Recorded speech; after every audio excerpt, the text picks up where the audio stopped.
Comissão de Saneamento cobra melhorias nos serviços de água e esgoto. Condenados por corrupção podem ser proibidos de receber benefícios fiscais. Seminário no Palácio Tiradentes debate temas ligados ao transtorno do espectro autista. E o Rio de Janeiro pode ter um programa de renegociação de dívidas dos servidores públicos. O Jornal da Alerj está começando agora.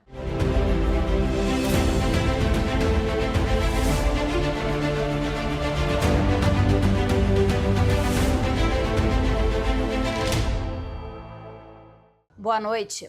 Nesta quarta-feira, a Comissão de Saneamento Ambiental da Alerj cobrou melhorias nos serviços de fornecimento de água e tratamento de esgoto. As queixas da população sobre a qualidade dos serviços prestados pelas concessionárias de água e esgoto e os reajustes do setor foram destaque na audiência pública realizada pela Comissão de Saneamento Ambiental nesta quarta. Somente no ano passado, houve o rompimento de 15 adutoras e uma pesquisa do Instituto Trata Brasil mostra que 4 cidades do estado ficaram entre as 20 piores no ranking de saneamento em 2024, o que afeta a saúde das pessoas e sobrecarrega os hospitais. Os deputados cobraram à Agência Reguladora de Energia e Saneamento Ambiental uma postura mais enérgica. E o que nós temos verificado é que esse sistema de concessões está funcionando muito mal, quer seja na segurança do sistema, pelos rompimentos das adutoras, quer seja na ausência de água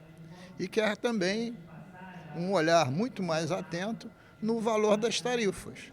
Porque se fez uma concessão para aumentar a produtividade e beneficiar o usuário, parece que nada mudou.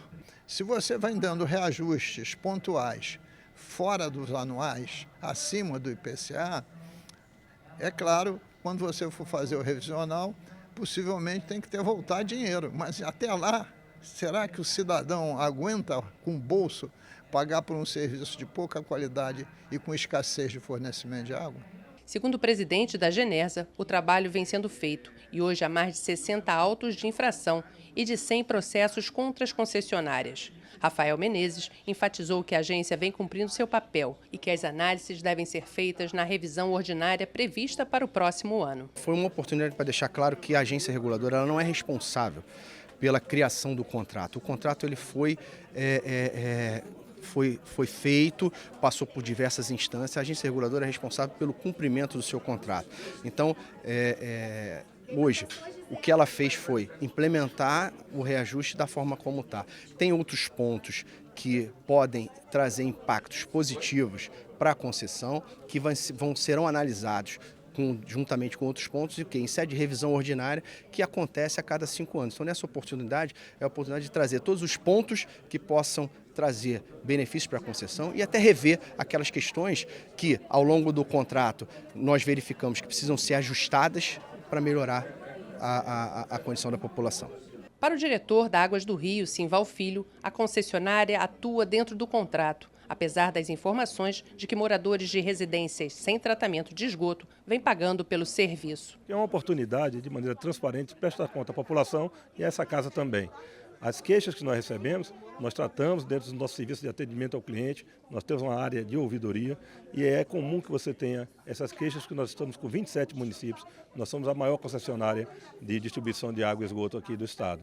E nós estamos trabalhando fortemente para atender a todos e é direito da população vir reclamar e a gente está aqui para atendê-los. Para Adriana Sotero, representante do Comitê de Monitoramento do Bloco 4, que embloca regiões de população em situação de vulnerabilidade, a cobrança deveria ser suspensa, já que não há transparência nas informações sobre a qualidade da água. Diante do quadro, a gente está pedindo moratória para as tarifas, aumento de tarifas sucessivos, porque a Genersa está concedendo, homologando esses aumentos de tarifas sem ter os dados. Então, se não tem os dados analisados, ou seja, se não tem a participação social na análise, na fiscalização desses contratos, porque não chega até a gente constituiu um grupo de trabalho desde 2023, e não conseguimos ter todos os meses, né, os dados referentes ao acompanhamento. Então, como é que está concedendo aumento de tarifas se não tem os dados? Apesar do prazo para a universalização do acesso à água tratada até 2033, o presidente da Comissão de Saneamento Ambiental, deputado Jari Oliveira, garantiu que a Alerj vai acompanhar de perto o contrato das concessionárias para impedir que futuros aumentos aconteçam sem que a população tenha um serviço de qualidade. No final do mês, a conta chega. Falta água na torneira e a conta chega. E sobre o reajuste, onde nós judicializamos, entrando na justiça, por entender que esse reajuste ele é abusivo, pois o IPCA no ano passado foi de 4,27%. E a Águas do Rio concedeu um reajuste de 13% com autorização da Genersa, sendo que a tarifa social de 4% no valor sem ser verificado. E o IDG, que é o Índice de Desenvolvimento Geral, que é a avaliação sobre o que as concessionárias têm prestado pela população, não foi avaliado. Então, assim, se torna difícil pensar em prejudicar só a população num reajuste e faltando água. É isso que nós estamos acompanhando enquanto presidente da Comissão de Saneamento Ambiental. Pessoas físicas e empresas condenadas por corrupção podem ser proibidas de receber benefícios fiscais.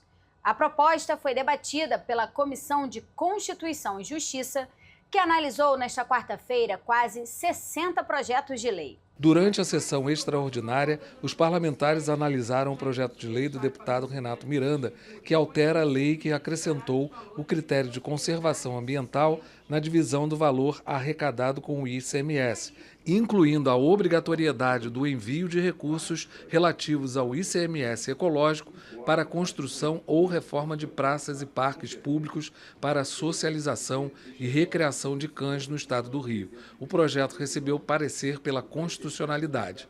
Outra proposta que recebeu parecer favorável da CCJ foi a de autoria dos deputados Giovanni Ratinho, Rafael Nobre, TH Joias, Val Ceasa e Valdeci da Saúde, que viabiliza o pagamento de tributos, taxas e multas de veículos automotores durante a abordagem por autoridades de trânsito em operações nas vias. Eu acho o projeto bom, porque você está no carro, na rua, você está constando alguma coisa contra você.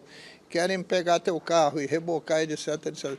Se você paga na frente, passa um Pix para o órgão que você deve, resolveu o problema. O projeto de lei do deputado Anderson Moraes, que proíbe a concessão de benefícios fiscais às pessoas físicas ou jurídicas condenadas por corrupção ou ato de improbidade administrativa, recebeu uma emenda e parecer favorável dos deputados. O que é o benefício fiscal? Ele é uma despesa que o Estado tem, né? Eu considero o benefício fiscal um gasto tributário.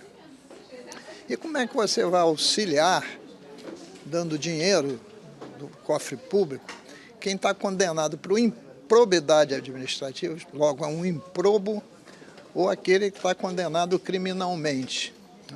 Eu já defendo que o devedor quanto mais, isto é, aquele que faz recurso sucessivo na justiça para pagar o imposto, ele não possa ter benefício fiscal. Então, concordo em tese com esse projeto. Ele é constitucional na forma e no mérito em plenário eu votarei favorável. Já na sessão ordinária, a CCJ aprovou o projeto de lei do deputado Jorge Felipe, que determina a disponibilização do QR Code em todas as placas de obras públicas estaduais. Também recebeu parecer pela constitucionalidade, com 4 emendas, a proposta do deputado Brazão, que estabelece a fixação de sinalizadores que identifiquem a presença de pessoas com o transtorno do espectro autista em quartos e enfermarias de estabelecimentos hospitalares em caso de internação. E também recebeu parecer favorável o projeto de lei de autoria do deputado Márcio Canella, que institui o Memorial Vinícius de Moraes e declara o acervo das obras artística e cultural do cantor e compositor como patrimônio cultural e imaterial do Estado do Rio. Com o início da campanha Abril Azul, a Comissão da Pessoa com Deficiência realizou um seminário no Palácio Tiradentes para debater temas relacionados ao transtorno do espectro autista. Criado em 2007 pela Organização das Nações Unidas, o dia 2 de abril é celebrado em todo o mundo como o Dia do Autismo, que tem como principal objetivo conscientizar a população sobre o tema. Uma pesquisa realizada nos Estados Unidos aponta que cerca de 1 a 2% da população mundial é autista. E no Brasil, esse número chega a 2 milhões de pessoas. Em setembro de 2021, o governo sancionou a lei que instituiu a Política Estadual de Proteção dos Direitos da Pessoa com Transtorno do Espectro Autista.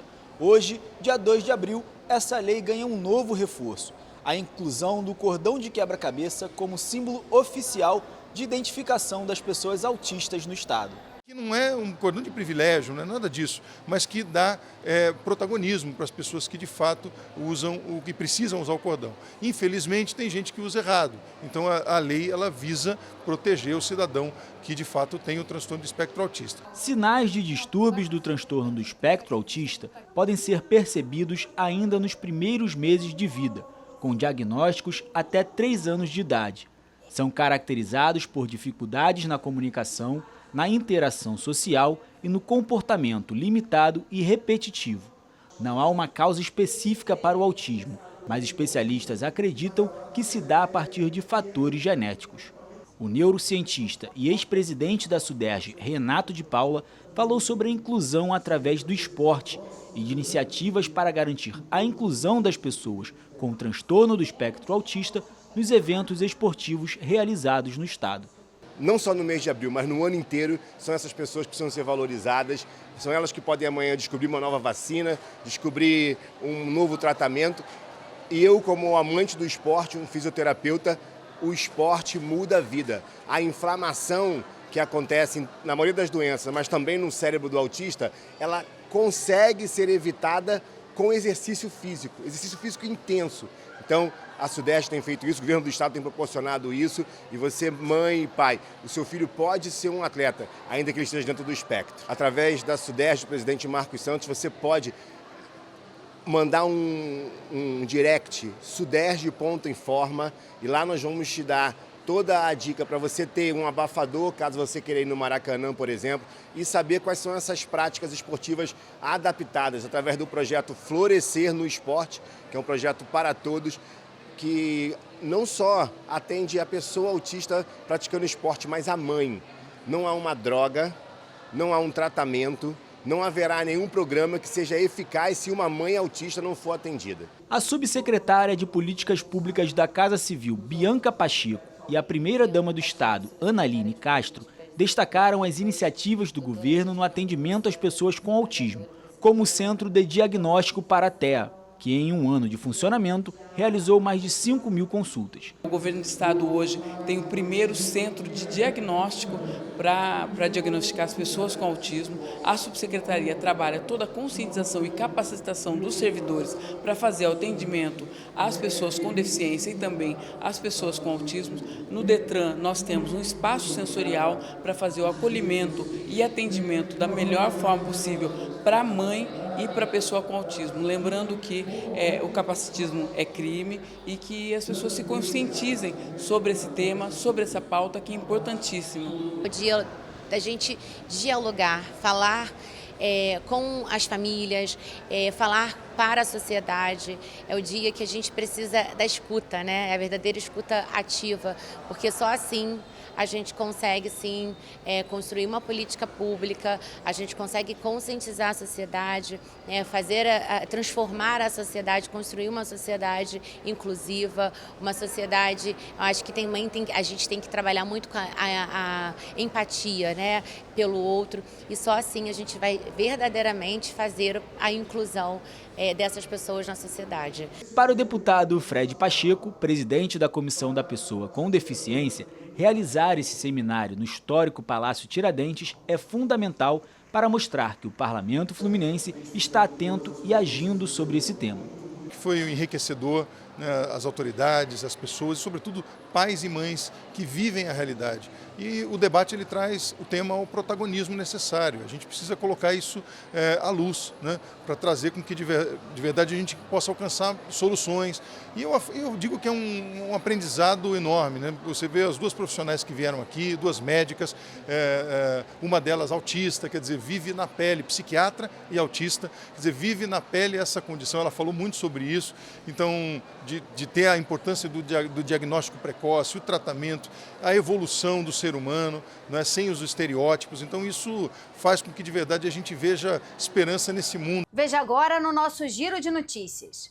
Força-tarefa do Governo do Estado e Agência Nacional do Petróleo vem fiscalizando e interditando postos de combustíveis do Rio. A ação identifica irregularidades na qualidade do combustível fora das especificações da agência, além de crimes que prejudicam consumidores e comprometem a segurança ambiental. Em um posto da Zona Oeste, a equipe encontrou fios desencapados dentro das bombas de combustível, o que levou à interdição do equipamento por risco de segurança. Outras infrações também foram constatadas, como bomba com volume abaixo do indicado, produtos vencidos, falta de alvará para serviço de lava-jato, ausência do aviso sobre a proibição da venda de bebidas alcoólicas a menores, publicidade irregular em expositores de cigarros, mercadorias sem preço visível e ausência do certificado do Corpo de Bombeiros. O bairro de Secretário ganhou seu primeiro ponto de entrega voluntário de coleta seletiva, na região do Alto do Pegado. Este foi o 5º ponto de Petrópolis do Conexão Verde, parceria da Prefeitura com a iniciativa privada. O projeto também instalou 20 caçambas de lixo, com o objetivo de transformar Petrópolis numa cidade lixo zero. Os pontos de coleta são sinalizados para a separação correta de vidro, plástico, papel e metal, garantindo mais eficiência no descarte e reciclagem dos resíduos. Uma câmera com sensor de movimento e microfone torna possível flagrar quem está fazendo o descarte incorreto do entulho. O próximo bairro de Petrópolis que vai ganhar esse equipamento será a Posse. Iniciada em fevereiro, a Operação Caça-Fio já retirou mais de 50 quilômetros de fios e cabos dos postes na área central de Teresópolis. A iniciativa da Prefeitura conta com a parceria de operadoras de internet e visa combater a poluição visual e garantir a segurança de todos que circulam pelas ruas e avenidas da cidade. Equipes trabalham na remoção em turnos, durante o dia e à noite. A retirada dos cabos e fios obsoletos e as novas instalações feitas de maneira correta irão contribuir para a melhoria da qualidade do serviço de internet prestado no município e manter na cidade somente as operadoras legalizadas. O Rio de Janeiro pode ter um programa de renegociação de dívidas dos servidores públicos, o SOS Servidor. O projeto do deputado Luiz Paulo foi aprovado hoje pelo plenário. Acompanhe como foram as votações na matéria de Priscila Leão. Os parlamentares aprovaram na sessão plenária desta quarta-feira o projeto do deputado Carlos Mink, que prevê o acesso de bicicletas em barcas, trens e metrôs durante todo o horário de funcionamento. Nos metrôs e trens, a proposta determina que as bicicletas sejam colocadas no primeiro ou no último vagão. Também fica estabelecido que deve ser divulgado o local de entrada das bicicletas nas plataformas de embarque e que as estações dos transportes devem contar com bicicletários na proporção mínima de uma vaga para cada 1.000 usuários da estação. O projeto, que altera a lei que trata do sistema cicloviário no estado, recebeu 2 emendas e retorna para a análise das comissões. O pessoal das barcas estava cobrando por quem entrava com a bicicleta na barca. E esse projeto determina claramente que não pode cobrar e mostra vários horários, que não seja a hora do pico, que as pessoas podem ir tranquilamente. Agora, vamos fazer também o cúmplice dos bicicletários, que muitas estações de trem e terminais de metrô não tem bicicletário, o cúmplice vai agir. Pessoas com deficiência podem ter acesso às tecnologias assistivas durante realização de concursos públicos e processos seletivos. A proposta é dividida pelos tipos de deficiência. O candidato com deficiência visual, por exemplo, deve ter direito à prova impressa em braille ou em caracteres ampliados, além de contar com a presença de um fiscal para a leitura do conteúdo.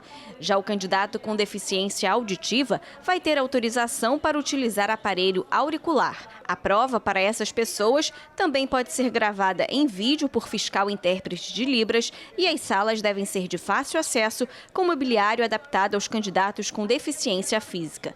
A medida complementa uma lei do Estado que estabeleceu regras para a acessibilidade de pessoas com deficiência e mobilidade reduzida. O projeto do deputado Júlio Rocha, Samuel Malafaia, Dionísio Lins e Fred Pacheco foi aprovado e segue para a análise do governador. E foi aprovado o projeto que cria um programa para refinanciamento de dívidas de servidores ativos, pensionistas e aposentados.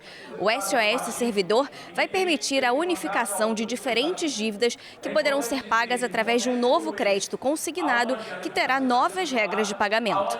O programa vai permitir o refinanciamento em até 144 parcelas. Segundo o texto, o PROCON deve fazer a mediação entre os servidores e as instituições credoras. Além disso, o projeto estabelece que o servidor que aderir ao refinanciamento não poderá contratar novo crédito consignado até que tenha quitado pelo menos 50% do valor renegociado. O projeto dos deputados Luiz Paulo, Marcelo Dino e Dionísio Lins foi aprovado e segue para a análise do governador. A ideia básica é que os funcionários do Poder Executivo não tiveram as suas 2 parcelas de reposição e contraíram muitas dívidas, quer seja nos consignados, nos credicestas da vida, quer seja em próprios financiamentos. A ideia é que a Secretaria de Defesa do Consumidor consiga fazer um mutirão de renegociação, diminuindo os juros e aumentando o prazo. Porque aumentar prazo sem diminuir juros não adianta nada. Então, volto a insistir, uma renegociação diminuindo os juros e aumentando o prazo. O Rio pode ter uma cédula de identidade estadual para idosos e pessoas com deficiência, que vai ser usada como documento oficial e será válida em todo o território do estado do Rio. Dados completos de identificação pessoal e do tipo de deficiência precisam constar no documento. A autora da proposta, a deputada Zeidan, ressalta que o projeto quer facilitar a garantia dos direitos da pessoa com deficiência e de idosos. O projeto recebeu uma emenda e retorna para a análise das comissões. O estado do Rio pode ter um cemitério e crematório público destinado a animais domésticos. De acordo com o autor da proposta, o deputado Rodrigo Amorim, o custo elevado para a realização de enterro e cremação leva os donos a providenciarem um enterro no próprio jardim ou quintal de casa, prática que é considerada crime por causa do risco de contaminação do solo. O projeto prevê que a instalação e o funcionamento de fornos crematórios sejam feitos através de organizações sociais comprometidas com a causa animal, de acordo com a legislação ambiental em vigor.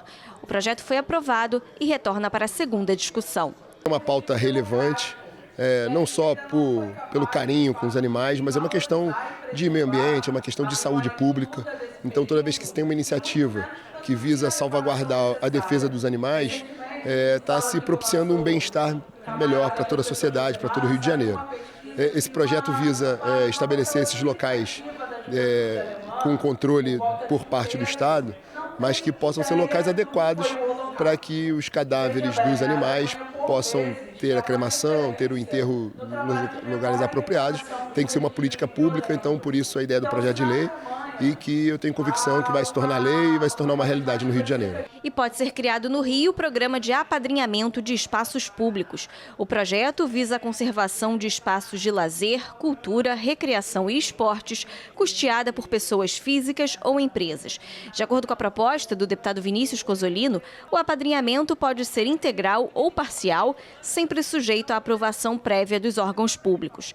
O texto permite ainda a veiculação de propaganda nos locais apadrinhados por empresas. A matéria foi aprovada em primeira discussão. É um projeto que economiza recursos públicos, porque permite que pessoas físicas e jurídicas apadrinhem espaços públicos, como praças, parques, e cuidem desses espaços, façam a manutenção, coloquem nele publicidades e o Estado possa alocar os recursos que seriam investidos na manutenção, custeando manutenção em outras áreas primordiais, como educação, saúde pública. O Jornal da Alerj fica por aqui. Você pode acompanhar a programação pelo nosso YouTube e pelas redes sociais. TV Alerj, o canal do povo. Uma boa noite para você e até amanhã.